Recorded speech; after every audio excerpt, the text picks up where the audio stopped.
What happened at your school that shocks you to this day? District was too cheap to hire a real Spanish teacher, so they hired a long-term sub for my entire freshman year who didn't even speak the language. We just watched the complete run of SpongeBob with English subtitles for the year. It doesn't shock me much because it was that crazy, but because how uncrazy we thought it was at the time. When I was around 11 or 12, and AIM or MSN were huge, there was a dummy account who suddenly started messaging a few of us with taunting messages, telling us that we were on their list. A couple other kids who weren't told that they were on the list tried messaging whoever it was and asking basically what that means. And they'd get variations on, "Their time is running out" or "Clock's ticking." Within about a week or so, it started escalating offline. We'd find photos of us printed off and left around the school with red X's drawn over our faces.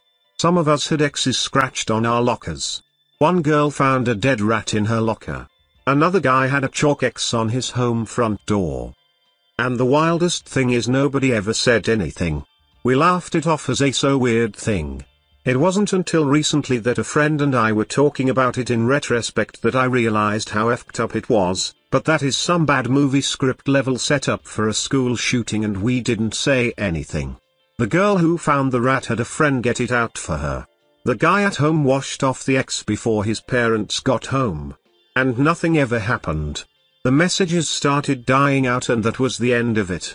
But if my little sister told me today that that happened to her, I'd probably want nothing less than for them to fully investigate it and have her stay home from school until it's resolved.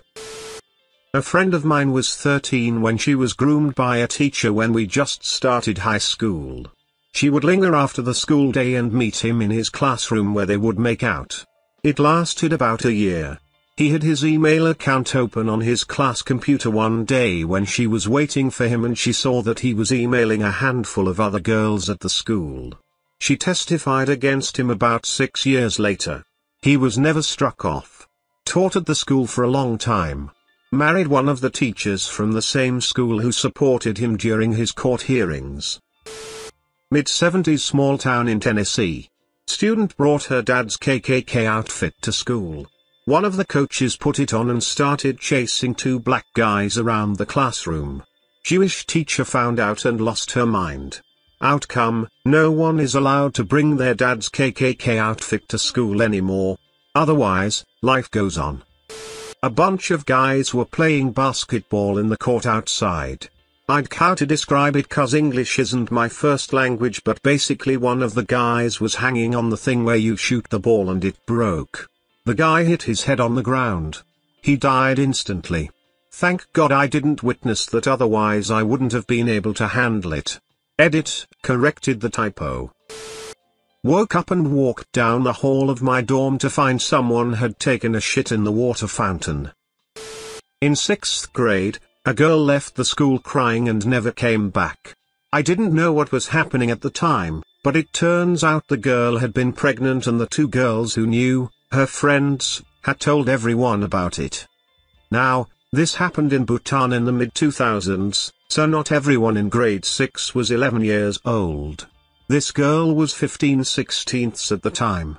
Her friends were the same age. I was 11 and I knew the girl. She would treat me like a younger brother, picking me up from home on her way to walk to school, and dropping me off in the evening. This image of her using the hem of her tago, like a blazer for girls, to wipe her tears as she walked away is burned into my eyes. Every time I see the specific green shade of our school uniform, I think of her. She came from a poor family and I guess they made a little money through an informal bed and breakfast. The man who raped this little girl was a taxi driver. Our English teacher knew she was pregnant. And the plan had been to have the girl deliver the baby during summer break discreetly. But the girl's friends could not keep their mouths shut. I never heard from her again. I've asked about her, and the only things I've heard in the last few years is that she eventually did go back to school. I get so angry thinking about this. The cheerleaders were selling sweatshirts for a fundraiser. One of them asked a teacher if he wanted to buy one. Teacher looked her dead in the eye and said, "I'll give you $50 for the one you're wearing right now." Needless to say, that was his last day as a teacher. That was almost 25 years ago. I still can't comprehend how a grown-ass man could throw his career away in a single sentence like that. My 7th grade English teacher used to have an anger problem. Granted, I went to a bad school in a bad neighborhood, but he still got angry over nothing. He used to threaten to throw desks if we misbehaved too much. One time this dude was yelling at a student and slapped the ruler down on the table. It broke in half and splinters flew everywhere. He was given Teacher of the Year later that year. Our 8th grade teacher, a crazy nun who must have been in her 70s, literally flipped a kid's desk once. So much shit happened that year that nobody batted an eyelash. But the icing on the cake was that the kid she was upset with and a couple other kids were not at their desks at the time, and after all the ruckus, the kid calls out from the other side of the room, "Mum, you flipped the wrong desk." Some kid slipped, banged his head on a table and started having a seizure while blood trickled out of his ears. Didn't come back for a few weeks, and when he did, made a fake egg with some teachers' faces hitting a blunt and got suspended. In college, a kid died by jumping off of the 2nd story of the pool house. They found him in the pool the next day. The school ruled it a suicide, however it seemed to me he was trying to dive into the pool. This means he probably wasn't alone, and if he wasn't, whoever he was with didn't help or even call for help. A student was arrested when there was information on how to build a bomb on his computer. He seemed like a nice kid. I was completely normal, still am, but when I was a kid had infatuations with fireworks and electronics and all that. I used to play Mad Professor and think I was building bombs. Granted, I had no FCKN idea what I was doing, but I never actually achieved anything besides the works and aluminium foil bomb when I was 15, don't know what it is. Look it up.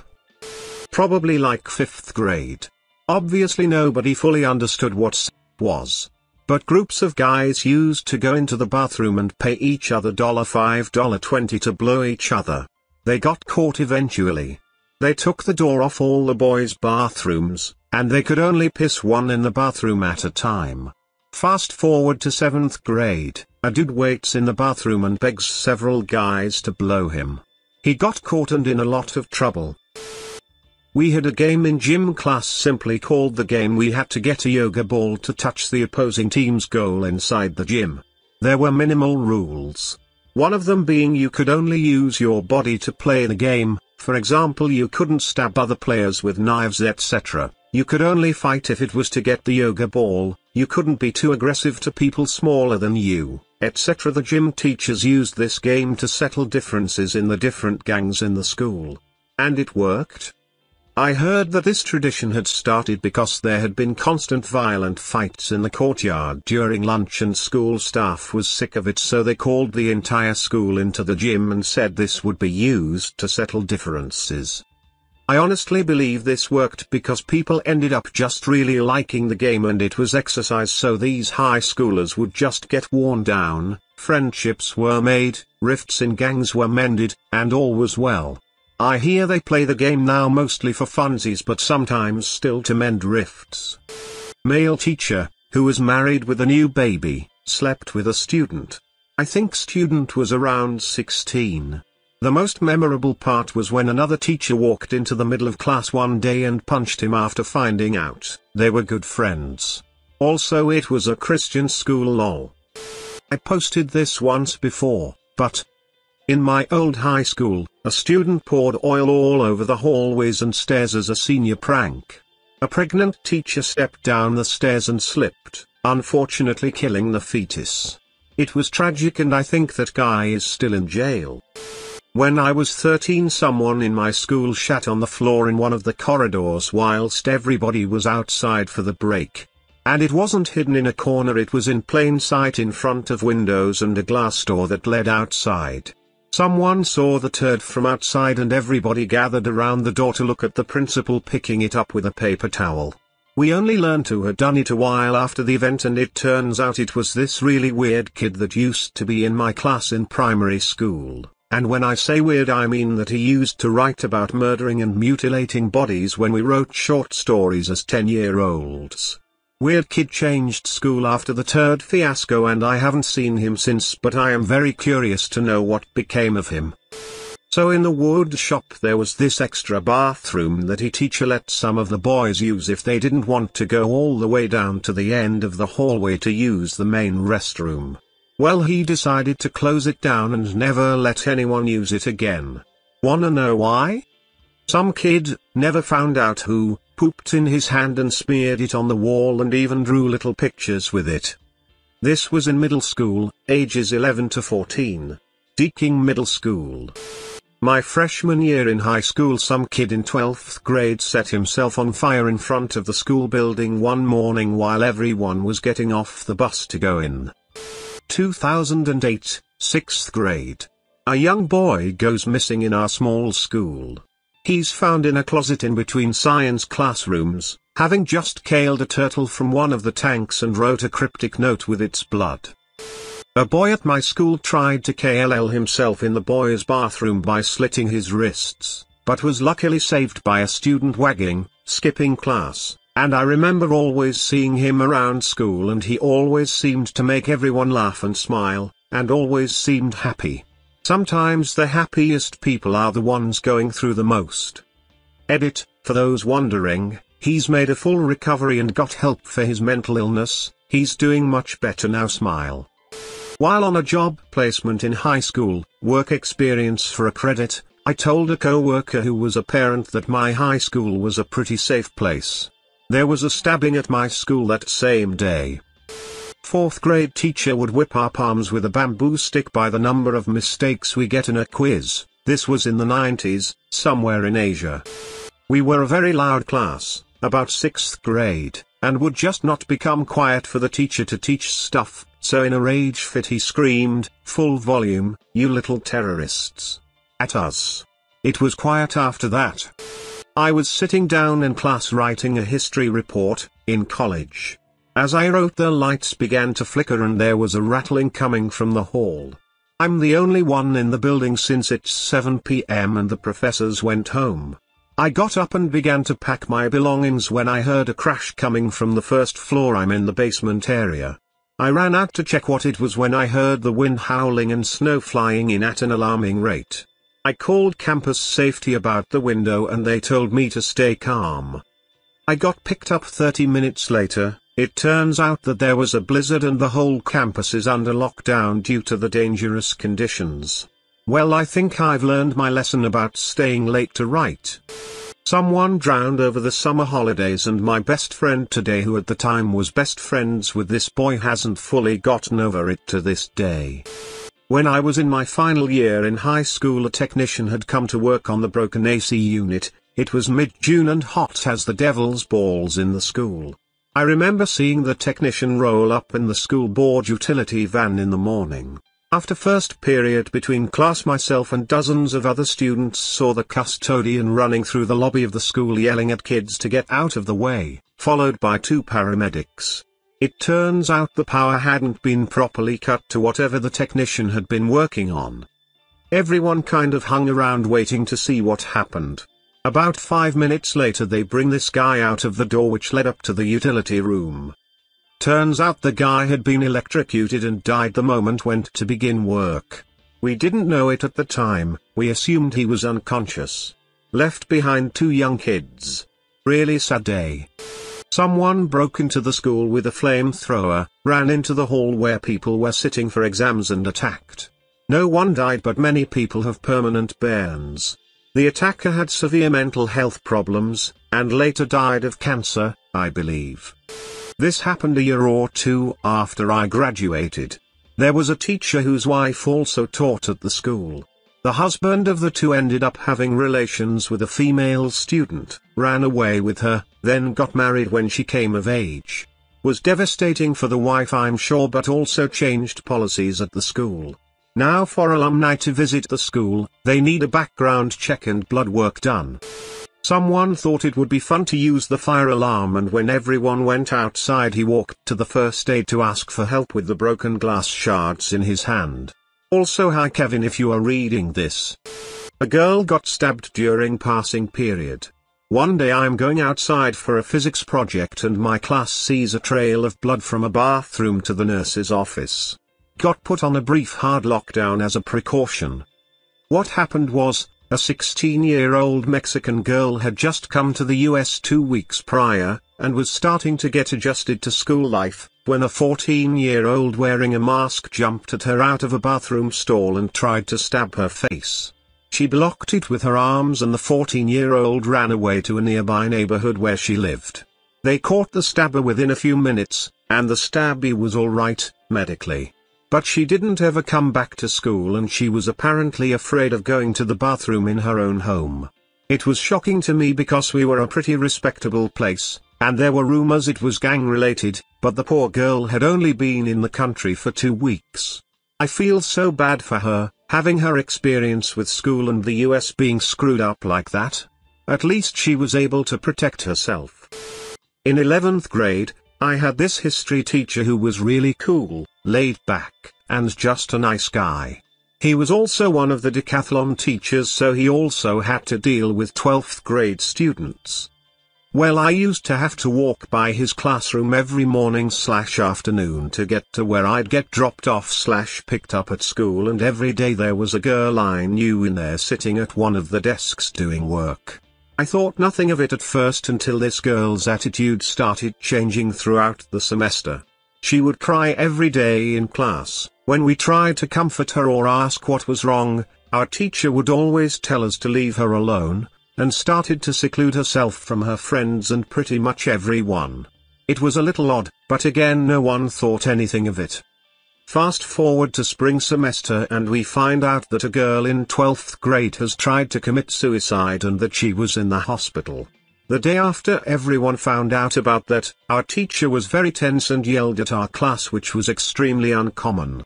After that day, we never saw him at school again. What happened? Turns out he was grooming and seeing both the 11th grade and 12th grade students and having sex with both of them, but neither knew until the 12th grader found out that the 11th grader was babysitting his daughter. When the 12th grader found out, she tried to KLL herself, and at the hospital she told everyone what was going on with her and the teacher. He apparently had been chatting with the 11th grader on a website dedicated to BDSM and fetishes. He's currently in jail and will be for about 60 years. Edit, spacing issues. I boarded in my last year of high school. Over the course of several terms, many students had reported wallets, phones, cash missing from bags left in the senior student common room, left on school trip buses, etc. I was rummaging around in the storage area of outboarding unit in what thought was my roommate's tramping pack when I found a bag full of wallets, like 30 or so, and had permission from roommate. Turns it wasn't the right pack. Checked a few of the wallets and they had no cash, but still had the IDs of several people I knew had had them stolen. Confronted student whose pack it was who claimed they were being set up. Bullshit. So took bag of wallets to boarding supervisor, who basically just said, well, they've said it wasn't them and we can't prove it, so nothing we can do. I was like, hello lady, have you heard of the police? Didn't matter by that point, as multiple people including my suspect had handled them all. Supervisor told us we were not to talk to any other student about it, but FCK that, quietly told several people who had had wallets taken, and suspect was shunned by end of year by most people. Just in case anyone thinks I didn't have the proof, to add insult to injury, prior to this our locked boarding unit of 6 students had multiple valuables stolen and there was only one person who hadn't. Guess who that person was? When I was in 10th grade there was this special needs student, we'll call him Jeff for security reasons, who had a serious obsession with the military. He would show up wearing US Army military uniforms unironically like he was a badass. I looked him up on Facebook and his profile picture is him holding an airsoft gun with the tip painted black, looks like an M4. Now at this time I still do, collected military memorabilia. For Halloween I dressed in a genuine World War I German uniform. I went to the bathroom and he was there, staring at the wall. He pulled a shank on me and threatened to stab me because I was the enemy. I thought it was a joke at first, but the look on his face said otherwise. 5 months later he was found loading a gun magazine in the bathroom, The school locked down and they found the shank and a replica gun in his locker. He confessed to threatening to stab 10 people, all of which reported it, and the school called the police. He was arrested and detained on site. He was back a week later. Our school was one of the poorest in the state and had a graduation rate of only 60%, so to combat low funds and low grad rates they let him back in a week later. Not even the worst part. The superintendent sent an email to all parents stating that nothing happened and no weapon was found. They blamed it on a false flag. As soon as Jeff came back, he described to my cousin, first person he threatened with a knife, in great detail how beautiful a .303 round between my cousin's eyes would look. My school violated a state check, safety laws, and expulsion guidelines publicly and nobody gave a damn. Last I know that kid was on trial or inside an institution.